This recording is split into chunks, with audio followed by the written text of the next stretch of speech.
సపరేట్గా ట్రేడర్స్ని ఒక చిన్న చూపే చూసింది కానీ ఏ రోజు ఫుల్ ఫ్లెడ్జ్గా వీళ్ళకు ఇచ్చినట్టు చేయలేదు. ఇవాళ 100 కోట్లున్న 100 ఎకరాలు ఉన్న వాళ్ళకు కూడా సబ్సిడీ ఇస్తున్నారు. ఇటు 100 కోట్లు టర్న్ ఓవర్ చేసిన వాళ్ళు కూడా సబ్సిడీ ఇస్తున్నారు. ఈడ 10 లక్షలకు కూడా ఏమి సబ్సిడీ లేదు.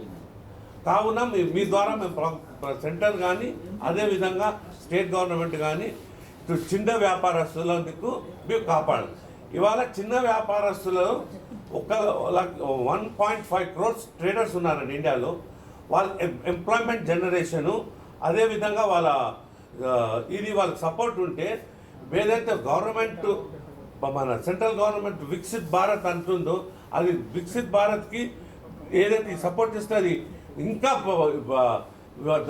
వెరీ హెల్ప్ఫుల్ ఉంటుందని ఏదైతే $3 million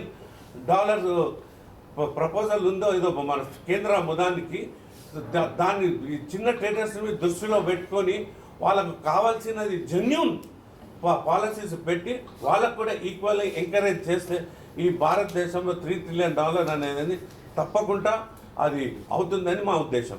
X national director of all India gem and jewellery domestic council ఈ బడ్జెట్లో కామన్ మ్యాన్కి చాలా మంచి ఫెసిలిటీస్ ఇచ్చినారు. One is that return filing December 31st March 31st వరకు చేసేస్తున్నారు. That's very fine thing. And specially for the cancer patients we look after, an exemption was given. Again, many more diseases are there, and Honorable Finance Ministry was considerable enough to understand the other disease also. Total exemption చేసేస్తున్నారు. ఇంకా income tax return form has been simplified in the process. I appreciate and acknowledge, and for semiconductor industry which is required with the burning issue, semiconductor chips we require for everything, in everything, even the cameras we are holding, cars, mobile phone, we need semiconductor. So I appreciate the budget and congratulations finance. వస్తువులో ఇవాళ దినము earth minerals అనేది ఇటు ఏఐకి కానీ ఇటు computers కానీ ఇటు కార్లో కానీ ఈ సెమీ కండక్టర్స్ ఉపయోగం ఉంటుంది.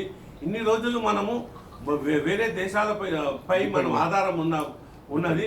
ఇప్పుడు ఈ ప్రభుత్వం ఇనిషియేటివ్ తీసుకొని కొన్ని స్టేట్ని ఐడెంటిఫై చేసి వాళ్ళకు ఫైనాన్షియల్ సపోర్ట్ ఇస్తుంది. That is very very good move on the part of the government.